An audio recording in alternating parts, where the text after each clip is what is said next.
Skierg Mathisen skal jo inn på oppløpet her nå. Ja, han skal klare det, Runar. Og da blir det dobbelt til lager 1-5-7. Runar Skierg Mathisen, for en deilig bragd! En av sliterne som får betalt for milevis med jobb.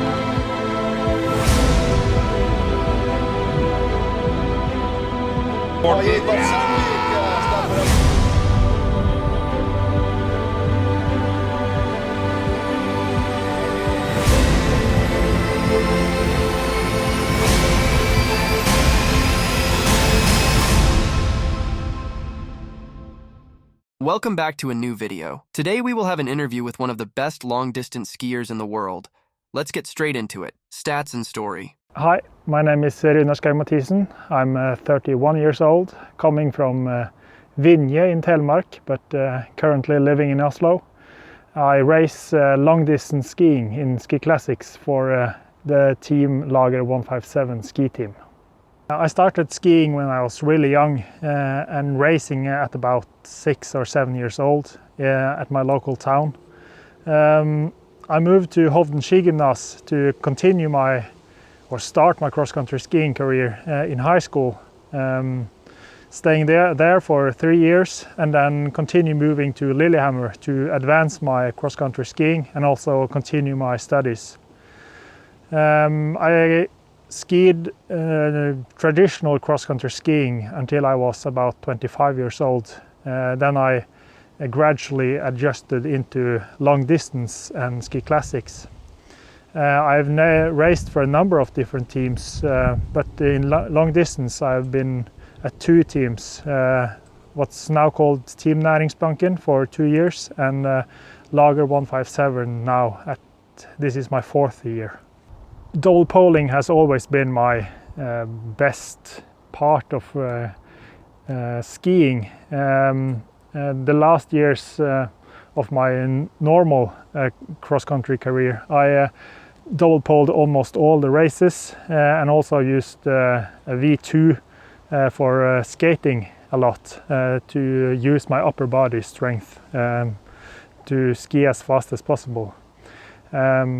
I always double poled a lot because of a knee injury that I got pretty early when I was a teenager, and used that my whole career unintentionally actually.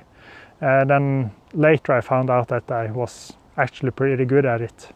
Marcialonga 2024 is your biggest win so far. Ever since I first raced Marcialonga in 2017, I have always wanted to win the race, but it has been really hard because of the last uphill, which is a 2K uphill finish, which has never been my favorite. Therefore I knew that I had to have a gap into the last uphill and then try to manage that gap all the way into the finish. And I've tried that many times before to get a gap in the easier parts of the track, but it has been really hard because the field always wanted to keep together. Therefore I've been thinking a lot about where is the best place to ski away from the pack and get a substantial gap that I could use for the finish. You have to be far enough away from the last hill that the field wants or lets you have a little gap, but not too far so that you use up all your energy until the final climb. And I think I found the perfect place this year in Predazzo. I have noticed that your legs are very straight in double poling. I think you kind of see 2 different approaches to double poling in cross-country skiing.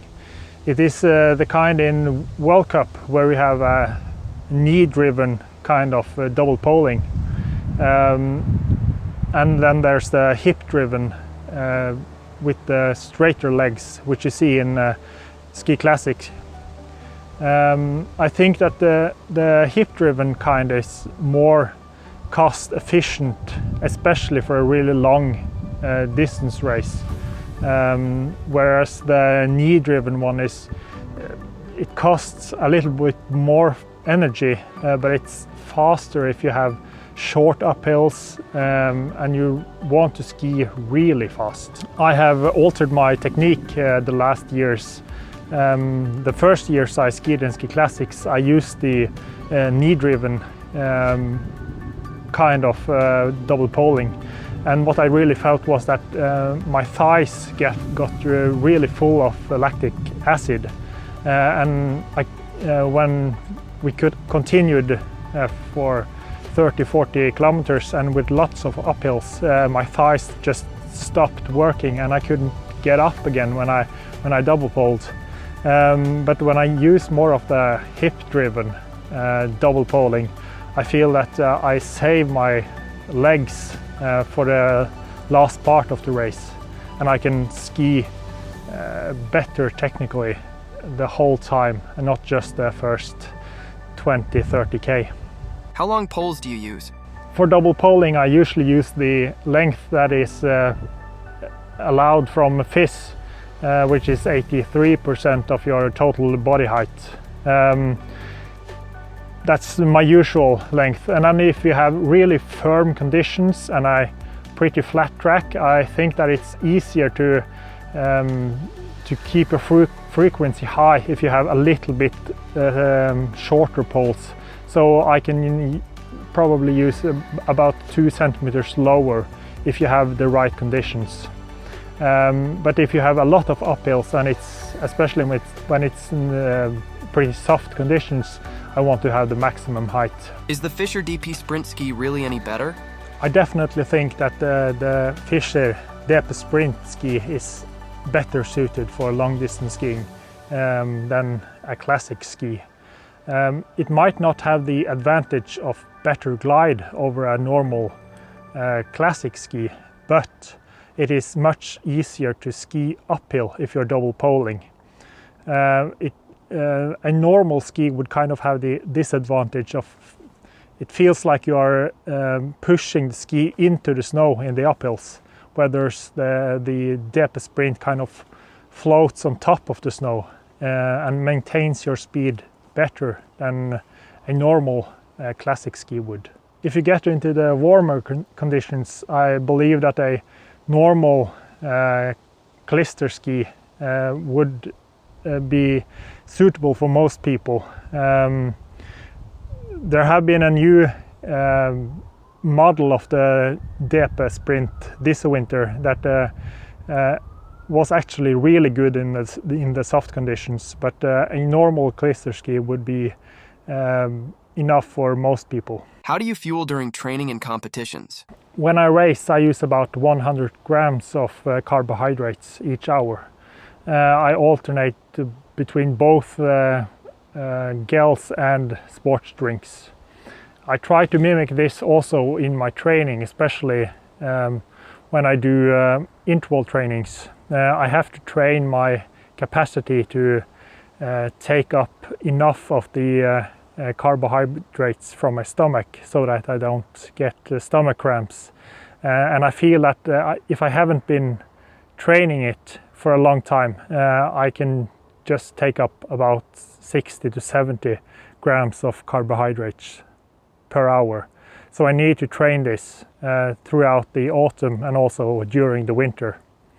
I also use a lot of sports drinks when we are at the training camps because we train really hard. How do your HIIT sessions look like? Most of my intervals are on the Skierg. In a normal week I have 2 to 3 interval sessions where 2 of them are on the Skierg in double poling. I use a 6 times 5 minutes with alternating speed, which is a really hard session with intensity normally at about I4, but then pushing it at the end of the session into I5. And then I also have a threshold session, which is a 8 times 8 minutes, which I can have just a I3 session, or I could push the speed a little bit at the end into I4. If I have 3 sessions a week, I also have a skating session which is about an hour in a roller ski track. Can you share some Skierg data? When I am in good shape, I can pull my interval sessions, the 6 times 5 minutes, at about 1:38, 1:37, and the threshold 8 times 8 intervals I can do at about 1:42.